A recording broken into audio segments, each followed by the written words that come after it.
The massive space station hung against the darkness like a glittering jewel. Streams of ships moved in and out of its many docking bays, each vessel carrying representatives from worlds across the galaxy. This was the Celestial Nexus, home of the Galactic Council, the governing body that had maintained order among thousands of civilizations for over 10,000 years. Ambassador William Harrison stood at the viewport of the human ship USS Horizon, watching the station grow larger. His heart beat faster. This moment marked humanity's official introduction to the wider galactic community. After decades of secret observations by alien scouts and a few brief, unofficial contacts, Earth had finally been invited to send representatives to the Council. "Impressive, isn't it?" said Dr. Alan Freeman as he joined William at the viewport. The xenobiologist had spent his career studying the fragmentary data collected about alien life. Now he would meet actual extraterrestrials face to face. "More than impressive," William replied. "Terrifying and wonderful at the same time." Lieutenant Kate Morgan approached from behind. The security specialist moved with quiet confidence, her eyes constantly scanning for threats even aboard their own ship. "Final briefing in 5 minutes, sir." "Thank you, Kate." William nodded and took a deep breath. "Let's make sure we're ready." In the ship's conference room, Communications Officer Samantha Wells was waiting with her equipment. Her job was crucial, ensuring the humans could understand and be understood by the various species they would meet. "The latest language updates are installed in your translators," Samantha said. "The Council uses a standardized communication system, but there are still 57 primary dialects in common use." William looked at his small team. Just 4 humans representing the entire Earth. The Council had been clear. A limited delegation, only for this first contact. More could come later if things went well. "Remember our mission," William said. "We are here to listen and learn, to establish peaceful relations, and to begin the process of Earth joining the galactic community. We represent all of humanity today." The USS Horizon docked at the station 2 hours later. As the airlock opened, William led his team into a reception area where 3 tall, blue-skinned aliens waited. Their elongated heads held 4 eyes each, and they wore elaborate robes covered in symbols. "Welcome, humans," the central figure said, the translator changing their musical language into English. "I am First Greeter Lomtal of the Meridian species. We will escort you to your quarters and then to the council chamber when it is time." As they walked through the station's wide corridors, the humans tried not to stare at the incredible variety of beings moving around them. Some floated rather than walked. Others had multiple limbs or no limbs at all. There were giants 3 times human height and tiny creatures that could fit in a human hand. "The Council currently has representatives from 4,213 civilizations," Lomtal explained. "Some, like the Arconians, have been members for thousands of years. Others, like yourselves, are new arrivals." Dr. Freeman could barely contain his excitement, whispering observations to Samantha about each new species they passed. Lieutenant Morgan remained alert, noting security positions and access points with professional detachment. Their quarters were comfortable but small. They had barely settled in when a chime announced they were to proceed to the council chamber. "Earlier than expected," William noted with a frown. "I thought we'd have more time to prepare." The central chamber of the Celestial Nexus was an enormous amphitheater. Thousands of seats arranged in rising circles faced a central speaking platform. Most seats were filled with representatives of different species, creating a living tapestry of colors, shapes, and textures. The human delegation was led to the central platform, where they found themselves facing the High Council, 7 beings from the oldest and most powerful civilizations. At the center sat High Counselor Zex Thul of the Arconians. His species resembled tall, thin humans with gray skin and oversized eyes that seemed to absorb light rather than reflect it. According to their briefing, the Arconians had been spacefaring for over 50,000 years. "The human delegation will now address the council," announced a voice from hidden speakers. William stepped forward, feeling the weight of every human who had ever lived resting on his shoulders. He had rehearsed this speech countless times, working with Earth's best diplomats to craft words that would present humanity as worthy of joining this ancient community. Honored representatives of the Galactic Council, he began, his voice steady despite his nerves. "I bring greetings from Earth and all humanity. We come in peace, seeking friendship and knowledge. Though we are young among spacefaring civilizations, we bring with us courage, creativity, and a deep desire to learn and contribute." As William spoke, he noticed Zexthul leaning close to the representatives on either side of him, whispering something. Their expressions darkened. "Humanity has had its struggles," William continued. "We have fought wars, damaged our planet, and hurt each other. But we have also created art that captures the wonder of existence. We have helped each other in times of need. We have looked up at the stars with hope, rather than fear." Suddenly the doors at the back of the chamber hissed open. Armored guards marched in, weapons drawn. Lieutenant Morgan moved instantly to William's side, her hand going to where her weapon would have been if they had been allowed to bring arms. "What is happening?" William asked, looking to the council members for explanation. High Counselor Zexthul stood. "Security scans have detected evidence of hidden weapons and communications devices. The human delegation appears to be gathering intelligence for military purposes." "That's impossible," William protested. "We carry only what was approved by your own security." But the guards continued to advance. Some council members looked confused, others alarmed, and a few seemed satisfied. "This is a mistake," Dr. Freeman shouted. Samantha quickly activated a small device on her wrist. The emergency beacon would send a signal back to Earth, carrying whatever data it could collect in these final moments. "In the interest of galactic security," Zexthul announced to the chamber, "the human delegation is deemed a threat and will be removed." The guards raised their weapons. William stepped forward, hands raised in a universal gesture of peace. "We," came his friends. "Don't do this. Talk to us. Whatever you think we've done, we can—" The weapons fired. Brilliant blue energy struck the four humans simultaneously. Their bodies crumpled to the floor as gasps and shouts echoed through the chamber. Samantha's beacon flashed once as her body fell, confirming transmission. "The human threat has been neutralized," Zexthul announced as the guards removed the bodies. "This council meeting will continue with the next item on our agenda." But several representatives were already leaving their seats, outraged by the execution. Others remained, troubled but silent. None of them realized that the signal from Samantha's beacon was already speeding toward Earth, carrying with it the video and audio of what had just occurred. None of them knew what Earth's response would be. The signal took 8 days to reach Earth. It arrived at a hidden facility deep beneath the Rocky Mountains where the Earth Defense Command monitored all space communications. A young technician was the first to see it. "Emergency beacon activated. It's from the Horizon delegation," she called out, her voice cracking. Within minutes, Admiral Eleanor Wright stood behind the technician's chair, watching as the data package decoded itself on the screens. The Admiral's face grew harder with each second of footage. "Get the Joint Chiefs and the President. Now," she ordered, her voice dangerously quiet. An hour later, in a secure room hundreds of feet underground, President Patricia Summers watched the execution of Earth's ambassadors. The room was silent except for the sound from the video feed. When it ended, no one spoke for several seconds. General Joseph Martinez, chair of the Joint Chiefs, finally broke the silence. "They murdered them, without provocation, without trial." The president's hands were clasped so tightly her knuckles had turned white. "Tell me our options." Admiral Wright stepped forward.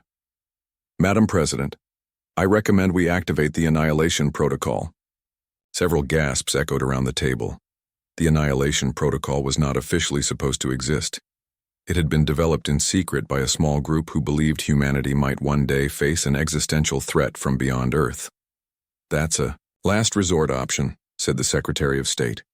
"They executed our people in cold blood," Admiral Wright replied. "If we show weakness now, they'll come for Earth next."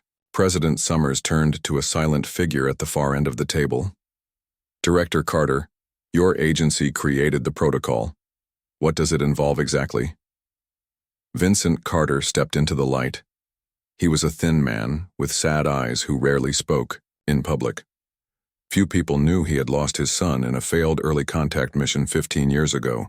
when an alien scout ship had responded to a peaceful approach by firing on the human vessel.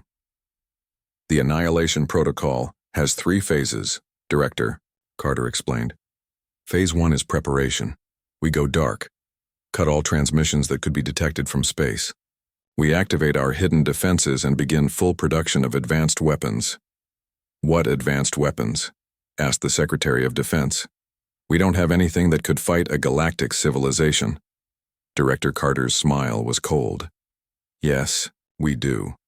For 70 years, Terminus has been reverse engineering technology from crashed alien ships. We've kept it hidden, developing it in secret. We have weapons that can disable their ships without destroying them. We have stealth technology they can't detect. The room was silent again as this sank in. Phase 2, Carter continued, is the silent strike. We let them think we're hiding in fear. When they come to check on us, we capture their ships and gather intelligence about Council defenses and weaknesses. And Phase 3? President Summers asked. Judgment, Carter said simply. We strike directly at those responsible for killing our people, using the intelligence we've gathered, not to destroy the Council, but to remove the corrupt elements, and establish humanity as a power that cannot be dismissed or attacked without consequences. The debate lasted for hours. In the end, President Summers made her decision. Begin Phase 1, she ordered. But I want regular updates and approval points before we move to later phases. We will have justice for our people, but we will not become the monsters they think we are. Within days, Earth went silent. All outward-facing communications were shut down. Satellites were repositioned. Hidden defense platforms that had been disguised as space junk or buried on the moon activated their stealth systems. Deep beneath the surface of the Earth and Mars, manufacturing facilities began producing weapons and ships designed with the hybrid technology Director Carter had described. Pilots and crews who had been training in secret for years were called to their posts. The world's governments told their people part of the truth, that the diplomatic mission had been killed and that Earth was preparing for possible conflict. What they didn't share was how advanced their preparations already were. Around the world, former enemies put aside their differences. Old conflicts seemed meaningless in the face of this new threat. Chinese, American, Russian, European, African, and Middle Eastern forces began working together, sharing resources and personnel. At a military base in Nevada, Colonel Frank Powell addressed the first group of pilots for the new stealth ships. Each of you was selected years ago for this possibility, he told them. You've been trained using simulations based on actual alien ship controls. Now you'll be flying the real things. He pointed to a hangar where sleek, dark vessels waited. They didn't look like traditional spacecraft. They had smooth, curved surfaces that seemed to absorb light rather than reflect it. These ships can approach Council vessels without being detected. Your mission will be to disable rather than destroy. We need their ships intact, and we need prisoners who can tell us more about Council defenses. Meanwhile, Major Lisa Bennett was training infiltration teams. Using holographic simulations, her soldiers practiced boarding alien vessels, overriding their systems, and capturing key personnel. Speed and precision, she reminded them. We'll only get one chance at surprise. In orbit, Earth's conventional military satellites were shut down one by one, replaced by the stealth platforms. To any watching alien eyes, it would appear that Earth was dismantling its defenses, perhaps out of fear. 6 months passed. On the celestial nexus, the Galactic Council debated what to do about Earth. Many representatives had protested the execution of the human delegation, but High Counselor Zex Thule had maintained control through his powerful allies. The humans have gone silent, Zex Thule announced to the Council. They clearly recognize their inferior position and are hiding in fear. However, such a volatile species cannot be left unchecked. I propose a quarantine blockade around their system. Despite objections from several species, particularly the Tellurians and the Novan Collective, the blockade was approved. A fleet of 50 Council ships prepared to depart for the Sol system. On Earth, Admiral Wright received the intelligence report from their deep space listening posts. They're coming, she told President Summers in the underground command center. A blockade fleet, exactly as Director Carter predicted. The president looked at the assembled military leaders. Are we ready? Yes, Madam President. Admiral Wright replied. Operation Silent Strike can begin as soon as they enter the system. Then may God help us all, the President said. Proceed with Phase 2. Throughout the solar system, hidden ships and crews waited in the darkness as the Council fleet approached. Earth itself appeared abandoned from space, cities dark, no transmissions, no visible movement. The trap was set. The Council blockade fleet entered the solar system cautiously. 50 ships of various sizes formed a wide arc as they passed the orbit of Neptune. Their scanners swept the space ahead of them, searching for any sign of human defenses. Commander Rilnax of the Acadian species stood on the bridge of the lead vessel, a massive warship called Righteous Judgment. He had opposed the execution of the human envoys but had been overruled. Now he was responsible for establishing the blockade around a seemingly dead world. Report, he ordered his sensor officer. No signals detected from Earth or any of their colonies, the officer replied. No movement of ships. Power signatures are minimal and scattered. It appears they may have suffered some kind of catastrophe or abandoned the planet. Commander Rilnax frowned. This didn't match what he knew of humans. From the Council's secret observations over decades, they were known to be stubborn and resilient. Send scout ships closer, he ordered. I want visual confirmation of conditions on the planet's surface. 6 smaller vessels detached from the fleet and accelerated toward Earth. They were fast, maneuverable craft designed for reconnaissance. In the darkness behind Mars, Admiral Eleanor Wright watched the scout ships approach on her command screen. She sat in the bridge of the USS Defiant, Earth's first true stealth warship. Around her, 20 similar vessels waited in perfect silence, their revolutionary hulls absorbing any scan energy that touched them. They took the bait, she said quietly to Colonel Frank Powell, who commanded the fighter squadron. Begin Operation Silent Strike on my mark. Throughout the solar system, hidden human ships powered up their engines. Some had been concealed in asteroid fields. Others had been buried under the surface of moons. A few had been disguised as space debris. All of them had remained undetectable to Council technology. As the scout ships passed the orbit of Mars, Admiral Wright gave the order. Mark! The human vessels moved with shocking speed. Each had been assigned a specific target in the Council fleet. They approached from multiple angles using the planets and moons as cover. On the Righteous Judgment, alarms suddenly blared. Multiple objects approaching, shouted the sensor officer. They appeared out of nowhere. Before Commander Rilnax could respond, his ship shuddered violently. The lights flickered and died, replaced by dim emergency lighting. Around him, control panels went dark one by one. What happened? He demanded. Some kind of energy pulse, his engineer reported.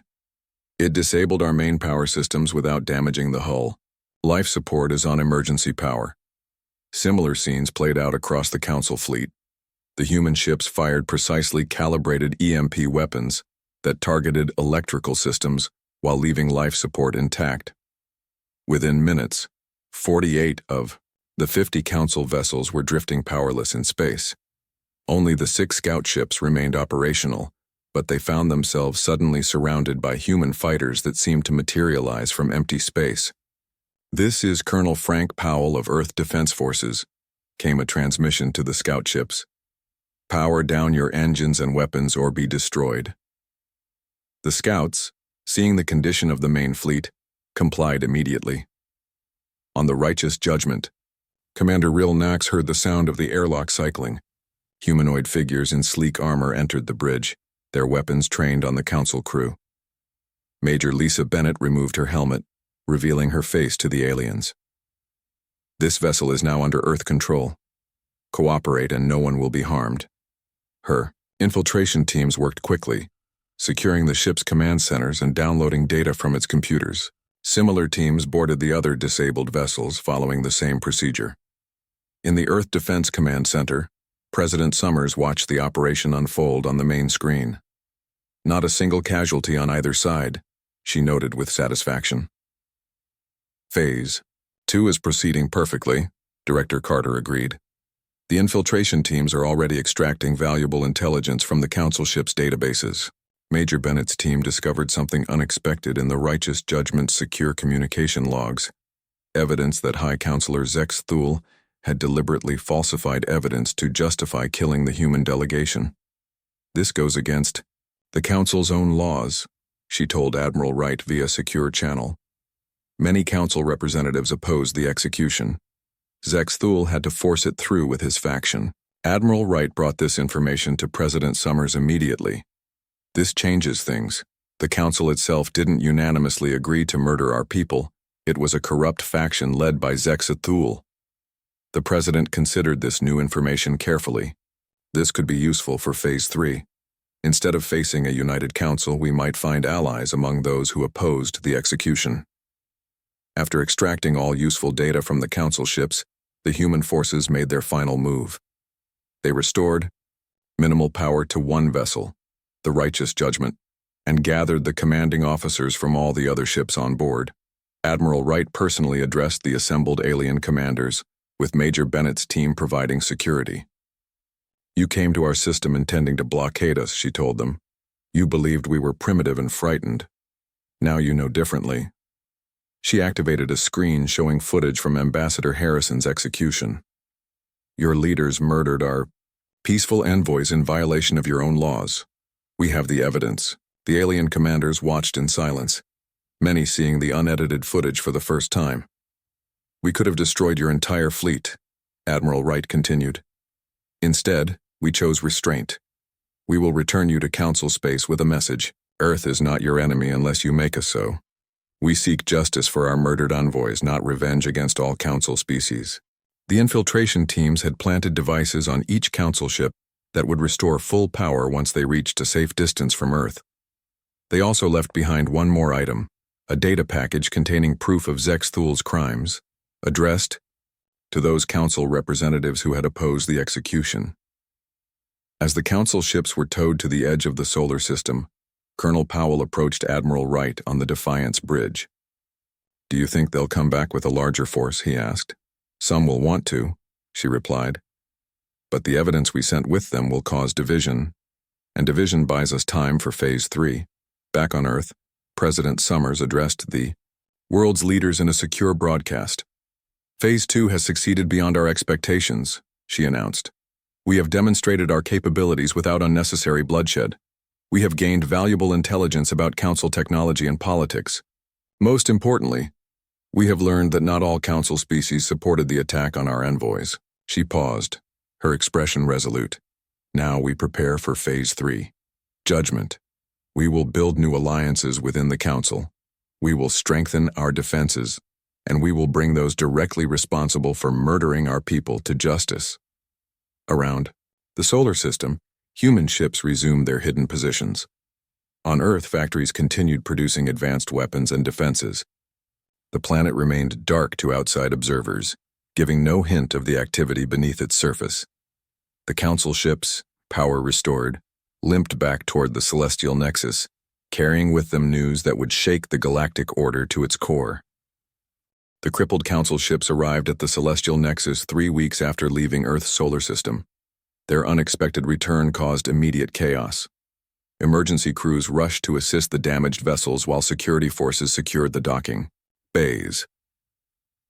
On the Central Council chamber, High Counselor Zex Thule was in the middle of a speech about the ongoing containment of the human threat when an aide whispered urgent news in his ear. His gray face paled visibly. "This meeting is temporarily adjourned," he announced, quickly leaving the chamber. But it was too late.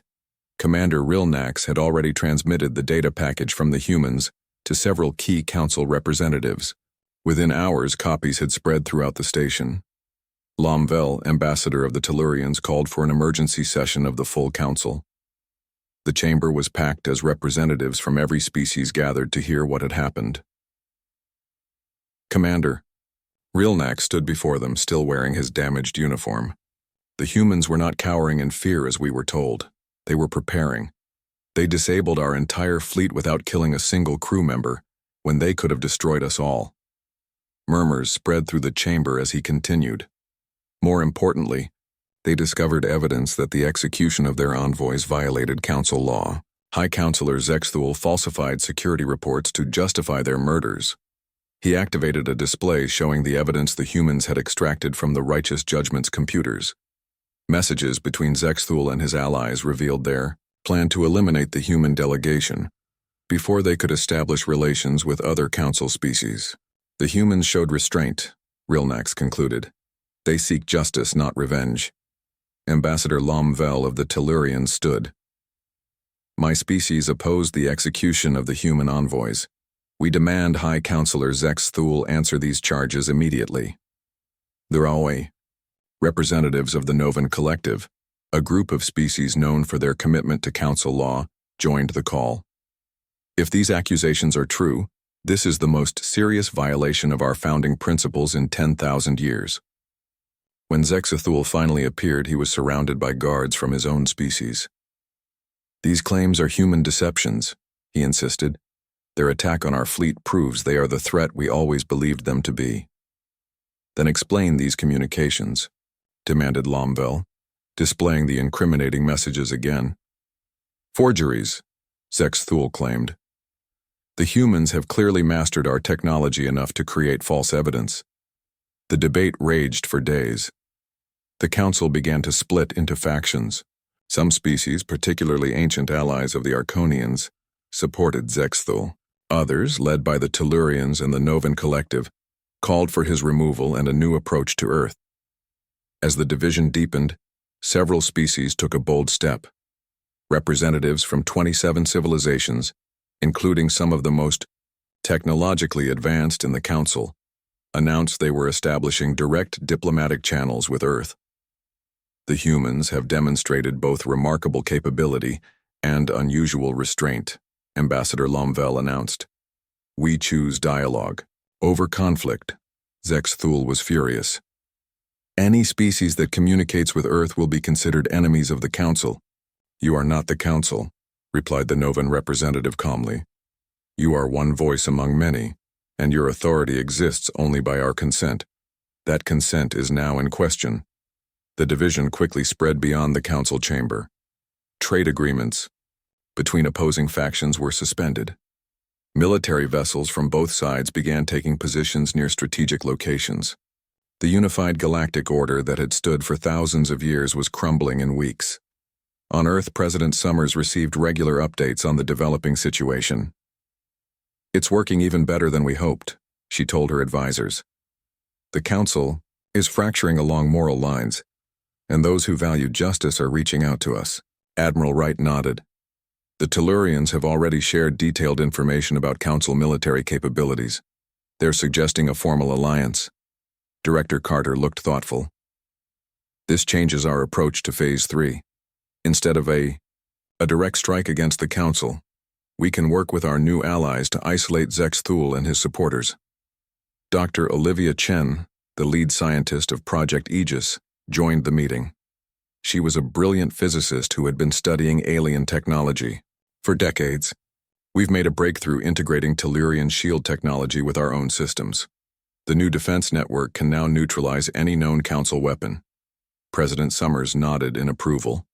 How soon can it be deployed? We've already installed the first units around Earth, Dr. Chen replied. Mars and Luna will be protected by the end of the month. The system can be expanded to cover our allies' planets if needed. Meanwhile, General Martinez was overseeing the transformation of Earth's military. New ships were being built using a combination of human innovation and alien technology. Crews trained in advanced tactical systems that no single Council species possessed. The key is our adaptive approach, he explained to his officers. Each Council species developed technology along their own path. By combining elements from multiple sources, we've created systems that are unpredictable to them. Earth's new allies arrived in a diplomatic vessel, landing at a specially prepared facility in Geneva. For the first time, humans met aliens on Earth's soil as equals, not as subjects of study or evaluation. Ambassador Lomvel of the Tellurians led the delegation. Your people have impressed us, he told President Summers, not just with your technology, but with your restraint. Many species would have sought total revenge after such a provocation. We want justice, not genocide, the president replied simply. Those responsible for murdering our envoys must be held accountable, but we have no quarrel with species who oppose that action. The diplomatic talks proceeded quickly. Information flowed freely between Earth and its new allies. Human scientists worked alongside alien experts, sharing innovations and solving problems together. But even as these peaceful efforts advanced, both sides prepared for conflict. Zexthul was gathering his supporters, building a fleet to cleanse the human infestation once and for all. His faction included some of the most militaristic species in the Council, with vast armadas at their disposal. War is coming, Admiral Wright warned during a strategy session. Zexthul cannot allow us to exist now. We've exposed his crimes and broken his power base. He'll strike as soon as he can gather enough forces. President Summers looked at the assembled leaders of Earth's defense. Then we will be ready. Phase 3 begins now.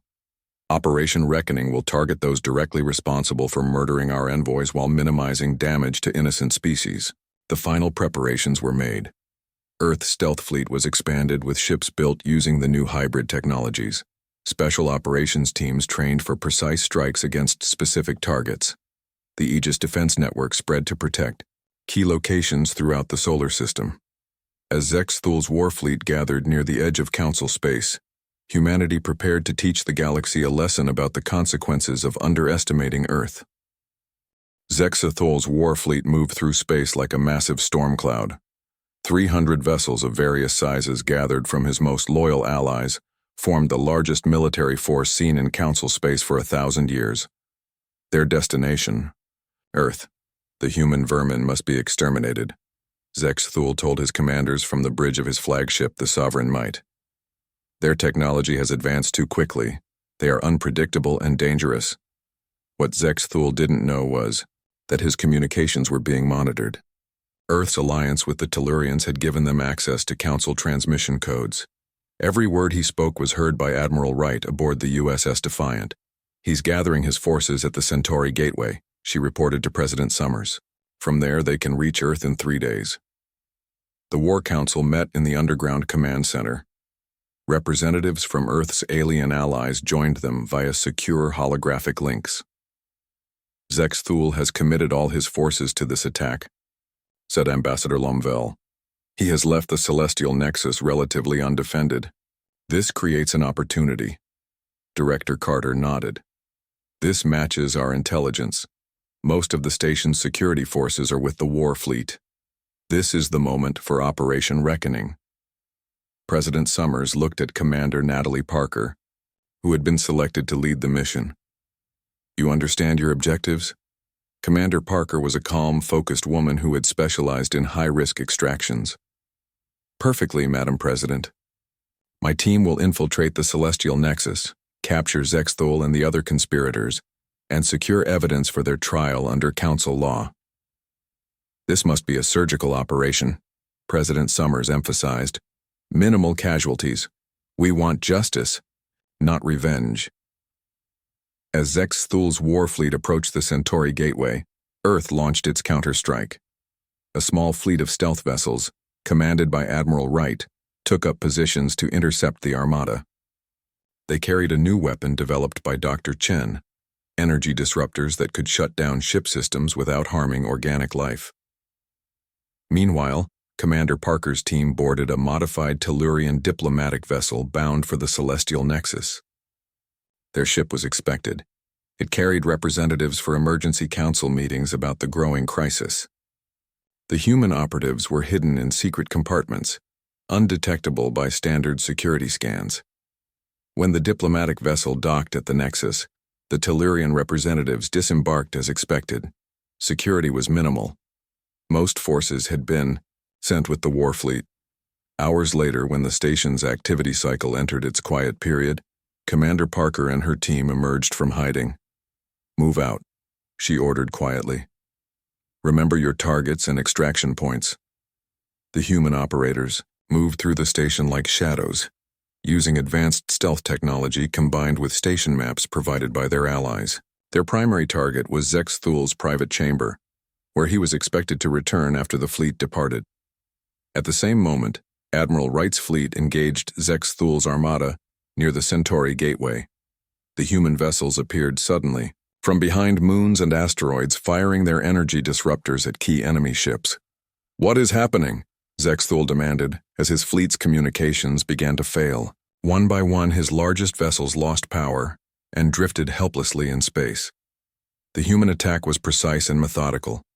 They didn't target all ships, only those belonging to species who had supported the execution of Earth's envoys. Vessels from neutral species or those who had opposed the execution were left untouched. "This is Admiral Eleanor Wright of Earth Defense Forces," came a transmission to all functioning ships. "We have disabled vessels belonging to those who murdered our peaceful envoys. We have no quarrel with the rest of you. Return to your worlds or stay and witness justice being done." Many of the neutral ships quickly departed, leaving Zex Thul's supporters isolated and vulnerable. On the Celestial Nexus, Commander Parker's team reached Zex Thul's private chamber just as the High Counselor received news of his fleet's defeat. They found him destroying evidence, data crystals and documents related to the human envoy's execution. "High Counselor Zex Thul," Commander Parker announced as her team secured the room. "By authority of Earth and in accordance with Council law, you are hereby detained for crimes against peace and the murder of diplomatic envoys." Zex Thul reached for a weapon, but Parker was faster. A stun pulse left him unconscious but unharmed. "Target secured," she reported, moving to secondary objectives. Similar scenes played out across the station as human teams captured the other conspirators who had helped Zex Thul murder Earth's delegation. Each was taken alive, with the evidence of their crime secured for trial. When the station's regular activity cycle resumed, residents were shocked to find Council security forces replaced by a joint team of humans and their allies. Ambassador Lamvel addressed the full Council in an emergency session. "High Counselor Zex Thul and his co-conspirators have been detained for violations of our most sacred laws," he announced. "They will stand trial before a Council tribunal with representatives from all species." The humans had achieved their objectives with minimal bloodshed. Not a single life had been lost in the operation, a fact that impressed even species who had been wary of Earth. 2 weeks later, the trial began. The evidence was overwhelming. Messages, recordings, and testimony from Council members revealed the full extent of Zex Thul's crimes. He had feared humanity's potential to upset the power balance he had maintained for centuries. The execution of Earth's envoys had been planned before they even arrived at the Nexus. The verdict was unanimous. Zex Thul and his co-conspirators were sentenced to lifelong confinement on a remote world, their political power stripped away forever. In the aftermath, a new alliance formed. The Interstellar Concordat brought together Earth and like-minded species who valued justice and cooperation. A new council chamber was built with equal positions for all member species, regardless of their technological development or age. Ambassador Diana Foster, who had been William Harrison's student before, his death took her place as Earth's representative.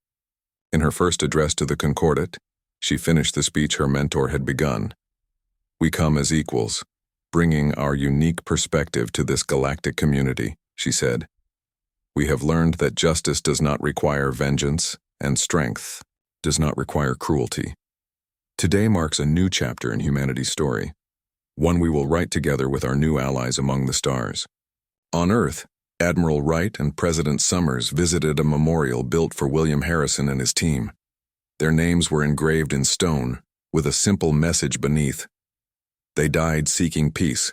Their sacrifice brought justice. Above them, Earth's defense fleet stood ready, a reminder that while humanity extended a hand in friendship, it would never again be vulnerable to those who mistook kindness for weakness. "Was it worth it?" President Summers asked quietly. "All the secrecy, the preparations, the resources we dedicated to the Annihilation protocol?" Admiral Wright looked up at the stars, now full of new possibilities and allies. "It brought justice, without genocide. I think Ambassador Harrison would say that was worth everything."